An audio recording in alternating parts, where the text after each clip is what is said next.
morning to you.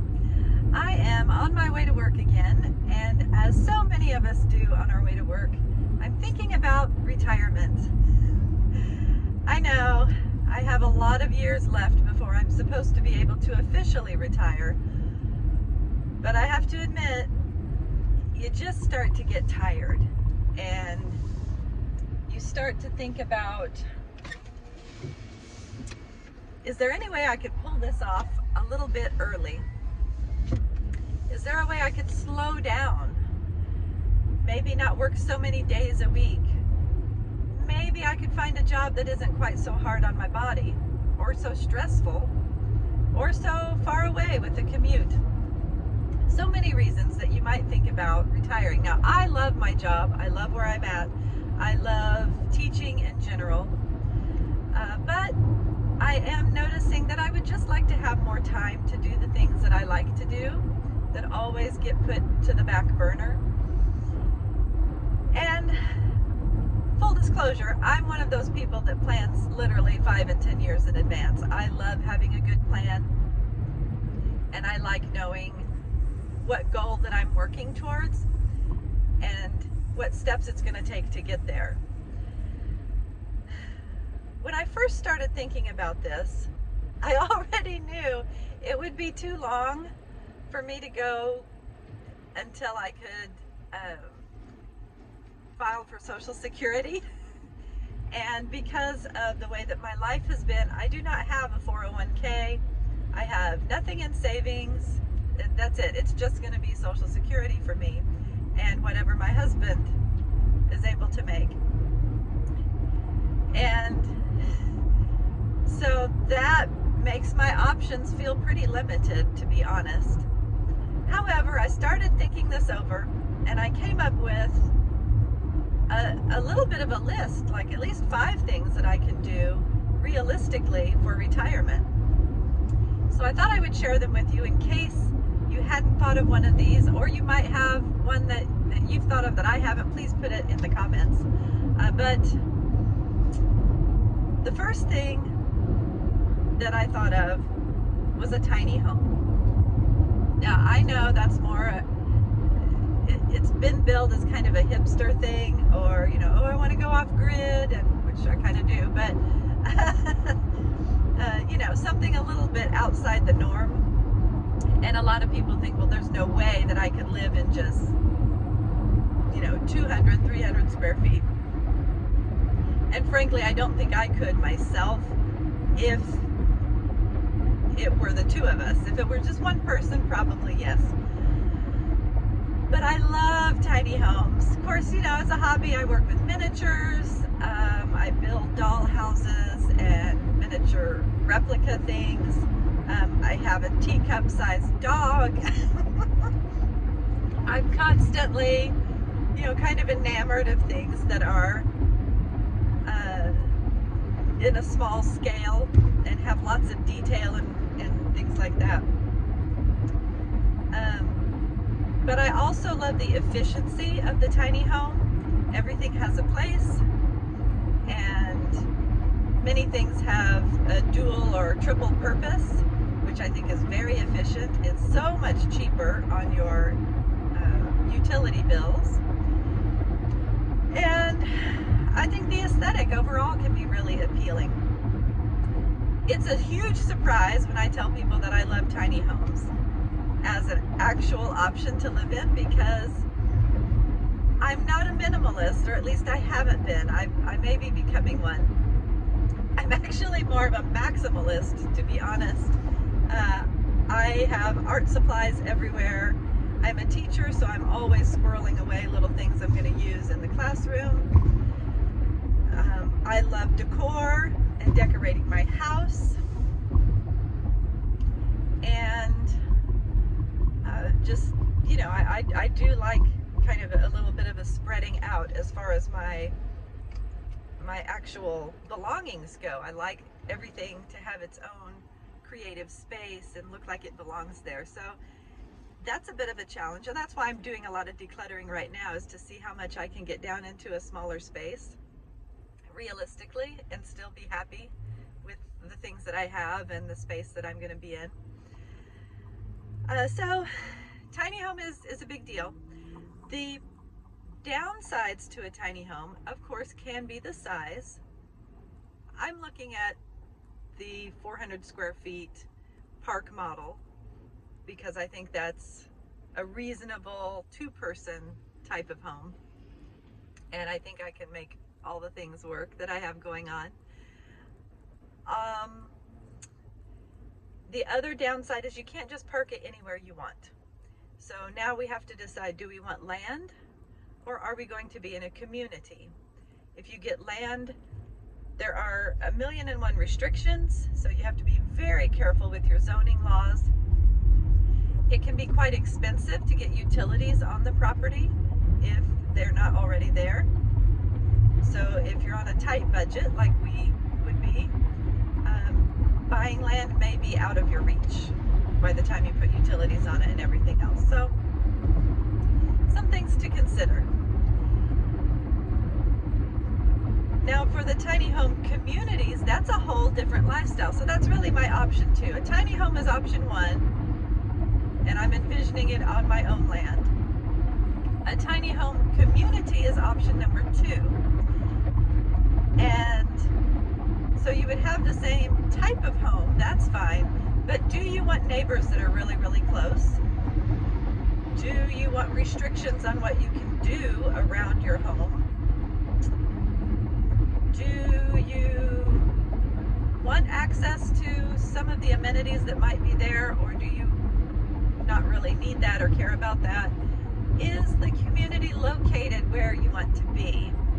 That's a very tricky one. A lot of these communities are in quite rural areas because that's the only place you can get land that is zoned so that you can do a community like that and have tiny homes. So the community itself may be far away from a city that you want to be close to or family that you're trying to stay close to. So those are some considerations. Now we had the opportunity, and I was so excited, we went and stayed for 4 days in a community in a tiny home. And surprisingly, we loved it. But we took the time to tour some other communities, and we've done this over the past several years. Whenever we travel, we stop by a local community and check it out. Up until the time that we stayed in this particular community, we said no. We could do a tiny home, but we did not like the communities. They placed the homes too close together, not enough trees and landscaping around to make it very enjoyable. And many times the rent was too high. When it was a place that we could kind of see ourselves in, the rent was just like, we might as well keep paying our mortgage. So some drawbacks to that, but we finally found the one that fits everything that we like. So that's made our list. So option 1, tiny home. Option 2, tiny home community. Option 3 would be to just rent, to sell our house and to rent an apartment or a condo or another home that's cheaper, whatever, and try to live on whatever budget that's going to be. I have thrown that out pretty much from the get-go because at present, because of when I bought my home, my mortgage is lower than any rent I could find for the same thing, or even like a one-room. You know, I might save $100 or $200 on like a studio apartment,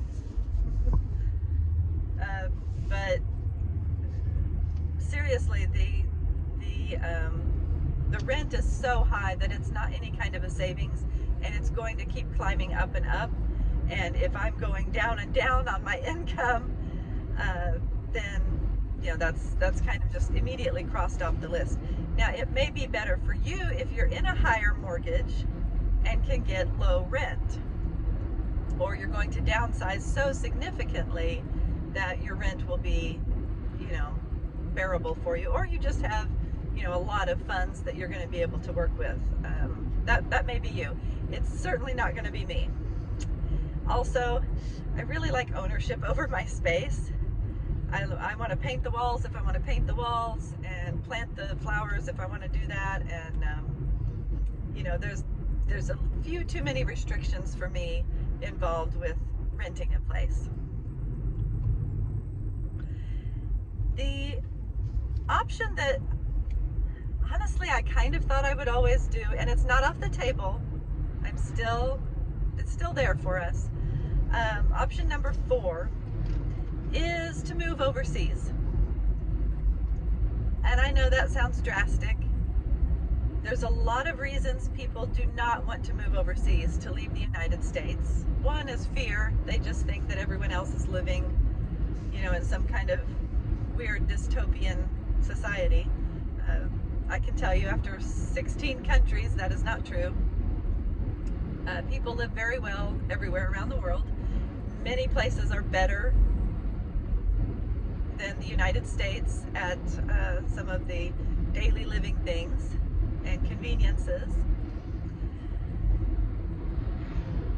And almost every country is probably cheaper to live in than the United States at this point. I had been on the fence with living overseas, mostly because of family. I didn't want to leave my kids, my parents, some of the things that kind of keep you rooted. And I was thinking about the future. Well, maybe in the future, I'll have grandkids, or I'll want to, I need to take care of my parents or whatever. So I was thinking like far, far in the future, maybe overseas would be a thing. But we started thinking about it very seriously when we were crunching the numbers and realizing that whenever we decide to make this jump of saving money and slowing down and enjoying life more, overseas could really become a plausible way to do that. And since in the past couple of years we've had the family changes, so my children are not really interested in keeping up a relationship, and grandchildren are certainly not on the menu there. There's no reason for us to stay in this particular location. My parents, who I took care of and I love dearly, and I enjoyed being right next to them for like 20 years, they moved next to my brother, and he's doing a fantastic job in this phase of their life of caring for them. So that's taken a little bit of the pressure off from me to be the primary person. And so overseas became a lot more attractive and feasible. So we tried it out. We traveled to a couple of places we thought that we would like, that kind of fit our style, at least from what we could see on the internet. And we learned some valuable lessons. I don't regret a moment, but learned that you can't believe everything you see on the internet, or probably even 20% of it. The filming, different people's perspectives, it's just not the same as going there and experiencing it yourself. And so we went to the places we thought were affordable, that had the visa requirements and things that we could accommodate, and it just wasn't for us. Not regretting the experience, but it just was not a place we could see ourselves living. That doesn't mean we've tried everything. So there's some other places that we're willing to look out for and try, but we're definitely going to have to recoup some of our expenses so that we can travel and try again. And that's the big drawback to considering moving overseas if you don't want to jump without knowing where you're going. It takes a lot of money to get the plane tickets, find the accommodations, and get enough time to actually travel around and see if that's what you want. So it's not off the table completely, but we just haven't found our spot, and that's okay. Closely related to that, would be slow travel, where you don't actually live anywhere. You don't move permanently to a location overseas, but you rent like Airbnbs, and there's other platforms that do long-term rentals. And so you would stay in a place maybe 4 weeks, 6 weeks, 2 months, whatever, and then move on to another location. This allows you to live in multiple countries without having a permanent visa, so you can just use travel visas to cross borders, and you get to see the world, which I think is a fantastic way to travel. It's wonderful if you don't have a lot of things tying you down in your home country. However, it does take some money to maintain that lifestyle, and since I don't have any, I would not have anything but Social Security, and my husband does not have a remote job, there's really not enough money for us to do that. There's, a few areas, Southeast Asia, you could probably travel in for quite some time. Eastern Europe, far Eastern Europe, you could probably manage for a while. So it's doable, but I think it would be a little too tight and concerning for me to be comfortable with. And the cultures that I can do that in, I'm not familiar with at all, and I would want to know that I was financially okay to be traveling, so that I didn't have the added stress of culture shock and languages and negotiating, a completely different society. I think my stress level would be too high for that, so we'll wait and see for that one. But again, that one's not completely off the list. I'd also considered maybe just having like a gap year for over 50. So, a gap year is when you graduate high school, and instead of going straight into college, you take a year and you travel and just check things out. So I don't see why we couldn't just do that before we settle down and make a decision and retire, even if it's, getting an RV and traveling all over North America, or, taking one plane ticket over, one-way ticket to Europe, and then traveling around and see as far as you can get, and hop from one country to another and then come home after a year. I don't know. I love the idea of it. I don't know how practical it is, but I think it would definitely help if you have no idea where you want to go or where you want to settle. It would be a great way to broaden your perspective, and maybe accidentally find a place that you would like to call home. So I think that would be great. And of course, the entire point to our wanting to downsize and be able to live on less and reduce our expenses is so that we can travel. So everything that we look at is kind of through that lens. Are we going to be able to, could we do this now and then continue to work so that we can save a lot of money, not only to live on for retirement purposes, but so that we can do a lot more traveling while we feel good enough to go and climb all of the steps and wander all of the cities and do all of the activities that we want to do. So a lot to think about. Those are the options I've come up with as possible retirement if you only have Social Security or super limited income. We think with the equity in our home, if we sell our house and go tiny and have that paid for, that will greatly eliminate, it's like half of your bills. And we could simultaneously be in an area that we absolutely love and want to be in, and feel like we can make new friends and make a new life after this phase of our life, is finished here. So a lot to think about. If you have come up with another solution, I I would love to hear it because I'm weighing everything before we make our final decision, and I could really use your help. So leave a comment down below. Thanks so much. I'll see you again.